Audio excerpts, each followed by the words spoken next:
கர்த்தர் கிருபையாய் கொடுத்த இந்த நாளிலே உங்களை சந்திப்பதிலும் தேவனுடைய வார்த்தையை கொடுப்பதிலும் நான் மகிழ்ச்சி உள்ளவனாக இருக்கிறேன். சாது சுந்தர் சிங் என்ற ஒரு தேவனுடைய மனிதரை குறித்து நாம் எல்லாரும் நன்றாக அறிந்திருக்கிறோம். 18ஆம் நூற்றாண்டிலே பஞ்சாப் மாநிலத்திலே பிறந்து வளர்ந்தவர்.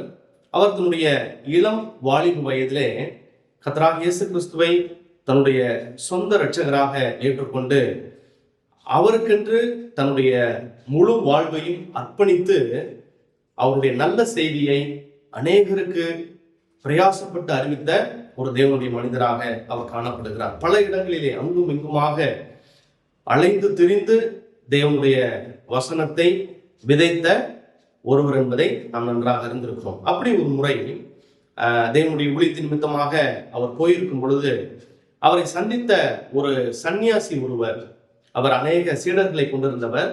அந்த சன்னியாசி இந்த சாது சுந்தர் சிங்கினிடத்திலே நீங்கள் என்ன செய்கிறீர்கள் என்றெல்லாம் விசாரித்த பொழுது அவர் சொன்னாராம், நாங்கள் எல்லாருமே இப்பொழுது சன்னியாசியாக நாங்கள் இருக்கிறோம். ஆனால் என்னுடைய வயதான காலத்திலே தான் இப்படி ஒரு முடிவை எடுத்து நாங்கள் உலகத்தை விட்டு அல்லது மனிதர்களை விட்டு ஒதுக்குப்புறமாக வந்து நாங்கள் ஒரு துறவரத்தை மேற்கொண்டு காணப்படுகிறோம்.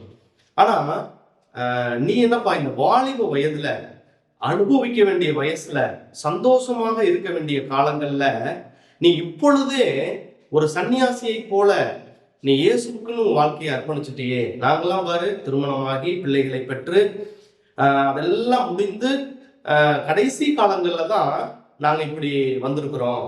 உங்களுடைய வாலிப காலங்கள்ல நீங்க சந்தோஷமா இருந்துட்டு வயதான காலத்துல இப்படி ஒரு முடிவை நீங்கள் எடுத்திருக்கலாமே, வயதானதற்கு பிறகு உங்களுடைய வாழ்வை இயேசுக்கென்று கொடுத்திருக்கலாமே என்று சொல்லி அந்த சன்னியாசி சொன்ன பொழுது சாது சுந்தர் சிங் அவர்கள் சொன்னார்களாம், ஐயா நான் ஒரு உதாரணம் சொல்றேன். உங்களுக்கு இத்தனை சீடர்கள் இருக்கிறாங்க. அந்த சீடர்கள் உங்களுக்கு நல்ல மாம்பழத்தை உங்களுக்கு கொடுப்பதற்கென்று கொண்டு வர்றாங்க.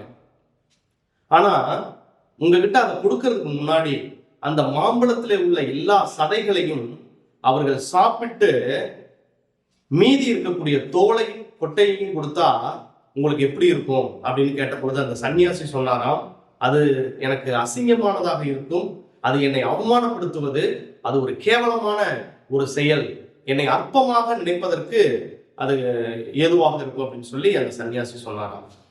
உடனே சாது சுந்தர் சிங் சொன்னாராம், இதேதாங்கய்யா கர்த்தருடைய உள்ளத்துல பேசினார். இந்த இளம் வாலிப வயதுல நான் இயேசுக்கென்று என்னை அர்ப்பணித்ததற்கான காரணம், இந்த வாலிப வயதிலே நான் தேவனுக்காக உழைக்க வேண்டும், தேவனுக்காக வாழ வேண்டும் என்பதற்காகத்தான் நான் அர்ப்பணித்திருக்கிறேன். என்னுடைய எல்லா பலன் எல்லாம் போய் எப்படி அந்த சீடர்கள் சதையெல்லாம் தின்னு தோலையும் கொட்டையும் கொடுத்தா அது எப்படி உங்களை அவமானப்படுத்துவதாகும், அவிதமான ஒரு நிலைமையிலே வயதானதற்கு பிறகு தள்ளாடின ஒரு நிலைமையிலே நான் தேவனுக்கென்று என்னை கொடுப்பது என்பது அது என் தேவனையும் அது குறைவாக இடைபடுவதற்கு சமமானது என்று சொல்லி சாது சுந்தர் சிங் சொன்னார். எனவே இதை கேட்டுக்கொண்டிருக்கிற அன்பான மக்கள், குறிப்பாக வாலிப பிள்ளைகள், வேதம் சொல்லுகிறது, வாலிபனை உன் வாலிப பிராயத்திலே உன் சிருஷ்டிகரை நினை. பிரசங்கி புஸ்தகம் 12ஆம் அதிகாரம் 1ஆம் வசனம். ஏன் தெரியுமா வாலிப வயதில் ஏன் நினைக்க சொல்லுகிறார் என்று சொன்னால், அதற்கு மேலே 11ஆம் அதிகாரம்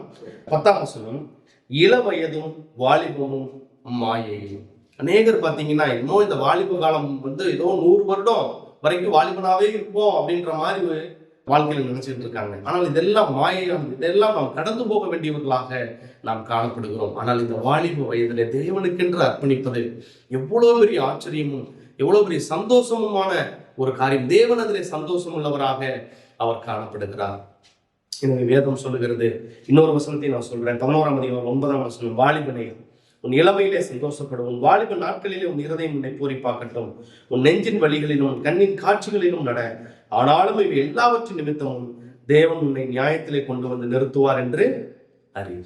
எனவே வாலிபர்கள் நினைக்கிறாங்க, மனம் போன போக்கில் வாழ்வோம், கண் போன போக்கில் வாழ்வோம், கால் போன போக்கில் போகலாம், எப்படி வேணா வாழலாம், நமக்குன்னு ஒரு கட்டுப்பாடெல்லாம் கிடையாது அப்படின்ற மாதிரியான எண்ணப்போக்கு இன்றைக்கு அதிகரித்து கொண்டே வருகிறது. ஆனால் வேதம் சொல்லுகிறது, இப்படியெல்லாம் நீ வாழ்றையா, ஒன்றை மனதில் வைத்துக்கொள், தேவன் இவை எல்லாவற்றின் நிமித்தமும் உன்னை நியாயத்திலே கொண்டு வந்து நிறுத்துவார். ஒரு நாளிலே நியாயத்திற்கு ஒன்று இருக்கிறது. நம்முடைய பாவத்துக்கான தண்டனை காத்திருக்கிறது. எனவே அமிதமான ஒரு நிலைமை நம்ம யாருக்கும் வர வேண்டாம். உங்களுக்காக, எனக்காக கர்த்தராகிய இயேசு கிறிஸ்து இந்த பூமிக்கு வந்து கல்வாரியிலே அவருடைய பரிசுத்தமான இரத்தத்தை சிந்தி நமக்காக மரித்து 3ஆம் நாளில் உயிர்த்தெழுந்து அவர் ஜெபிக்கிறார். எனவே அவருடைய இரத்தத்தினாலே நம்முடைய பாவ அழுக்குகளை எல்லாம் நீக்கி சுத்திகரித்து நம்மை ஒரு தூய்மையான மனிதர்களாய் மாற்றுவதற்கு அவர் ஆயத்தம் உள்ளவராக இருக்கிறார். எனவே வயதானதுக்கு பிறகு பார்த்துக்குவோம், இல்லாட்டி காலம் கடந்து பார்த்துக்குவோம், ஸ்கூல் முடிச்சுட்டு பார்த்துக்கலாம், காலேஜ் முடிச்சுட்டு பார்த்துக்கலாம் என்று நாளை என்று தள்ளி போட வேண்டாம். ஒருவேளை இன்றைக்கு நமக்கு இறுதி நாளாக கூட இருக்கலாம். மரணத்துக்கு பிறகு நம்முடைய நிலைமை என்னவாக போகிறது? எனவே தேவன் நம்மோடு கூட பேசிக் கொண்டிருக்கிறார். சாது சுந்தர் சிங்கை போல இந்த இளம் வாலிப வயதிலே நம்மை தேவனுக்கென்று முழுமையாக அர்ப்பணித்து அவருக்காக நாம் வாழ்வோம். தேவன் நம்மை ஆசீர்வதிப்பாராக. ஆமென்.